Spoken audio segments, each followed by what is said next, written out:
and we're working on the final sessions of the backhand front court offense footwork. Now what we're going to cover today is advanced. You might recall from the forehand side, what we're doing this time is not only planning the movement towards the shot, but also the recovery based on what shot we're hitting. So that's where we're taking it up a level in terms of we have to be aware of what shots we're hitting and what that means for our recovery. So let's start with the basic net shot.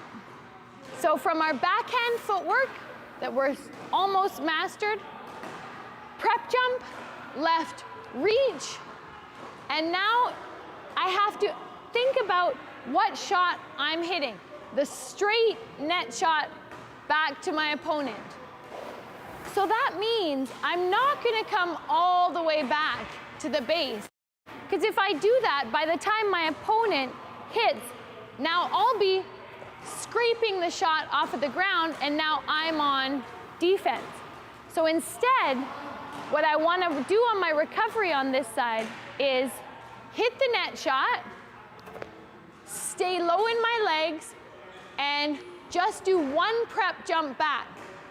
So I'm not moving all the way back to the base of the tee, I'm just hovering near the net so that I can pounce on the reply, which is the likely reply of the straight net shot back.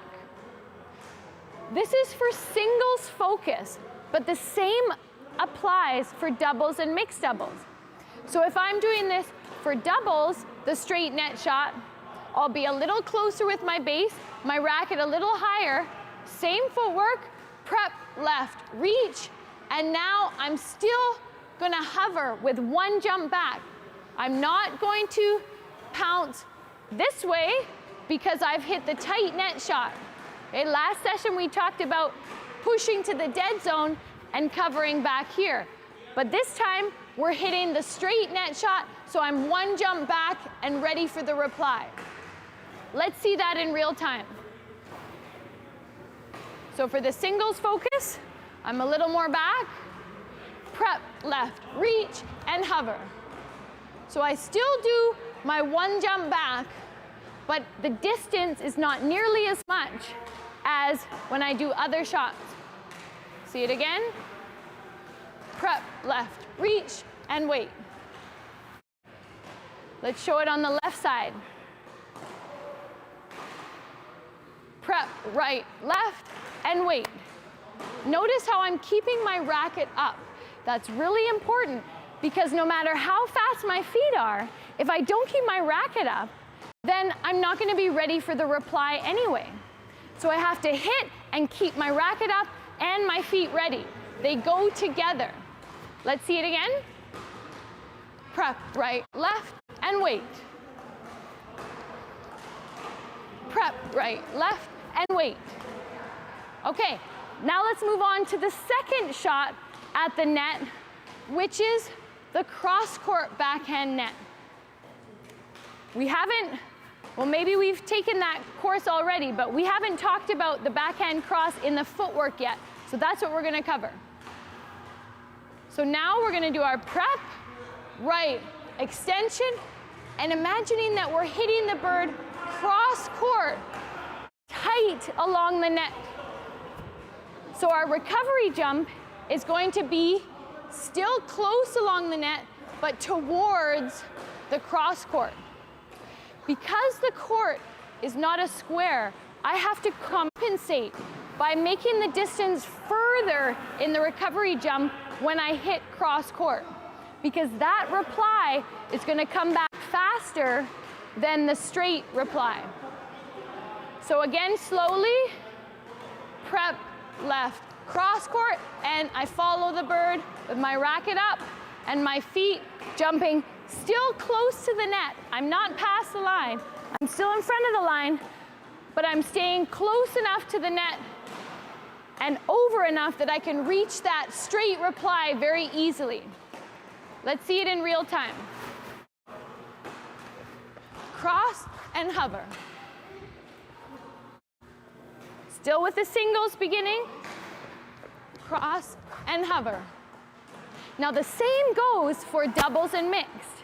The only difference is my beginning base is going to be a little more in front, and when I hit the cross court, I have to really make sure that I travel far enough over, because for doubles, I have to cover this much more space on the alley.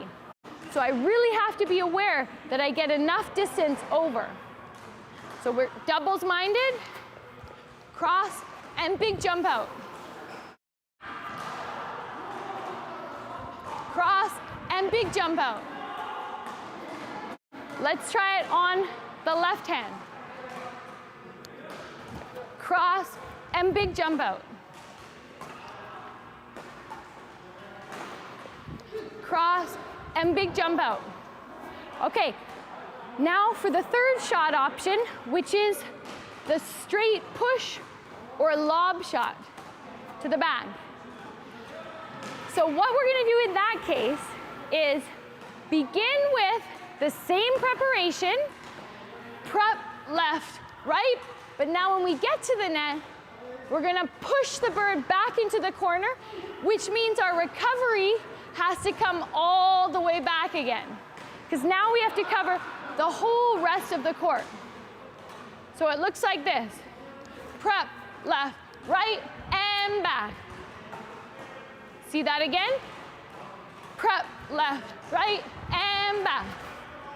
Notice how my right foot, my racket leg, is on the line or a little bit straddling the line, but my focus is still on the left side of my opponent's court, my opponent's right side. So here it is again. Prep, left, push, and all the way back. Straddling the line. Prep, left, push, and all the way back. Straddling the line. Let's try it on the left side. Prep, left, push, and all the way back. Notice how I'm straddling now with my left leg for the left-handed backhand. Prep, right, left, and all the way back. So the last shot we're going to cover has to do with hitting cross court and recovering over to cover that straight shot, like we did in the net, but now to the back. So both of these push shot recoveries are singles related. For doubles, we don't have to worry about covering the whole court. So in doubles and mixed doubles scenario, we only have to push back and cover straight our halves. So let's stick with the singles, because that's the more complicated. The last one is the cross court. We're doing prep left, backhand up. Now I'm hitting cross court to my opponent's left side of their court. So that means I have to recover all the way back, straddling the line now on the right side of my court to be able to cover the quick reply. So the only difference here is with the straight, I'll back up to here, and on the cross, I'll back up to here. Watch in real time. Cross and back. Cross and back. See how my weight and my balance is on the right side of the court. Let's try the same with the lefty footwork. Prep, right, cross, and over. Now I'm straddling this side to prepare for the straight reply. Prep, right, left, and over. So this might seem like a lot to digest, just like it was when we talked about these four combinations on the forehand side. But this is really, really important to start training your mind to not only think about the movement towards a single shot, but a combination of shots so you can ease the burden of how much pressure you'll be under for the following series of shots. Okay, so the assignment for this week, I want you to go through all four of those shots, imagining the straight net backhand shot, the cross-court recovery, the straight lift, push, recovery, and the cross-court push, recovery. I want you to do 5 sets of 8 shots through in each one. Again, using the method of start off slow, memorize the movements, and as you feel more comfortable, increase the speed. Let me know how that goes. Don't forget, add your questions and comments, and we'll take it on the next one. So, till next time, step your game up.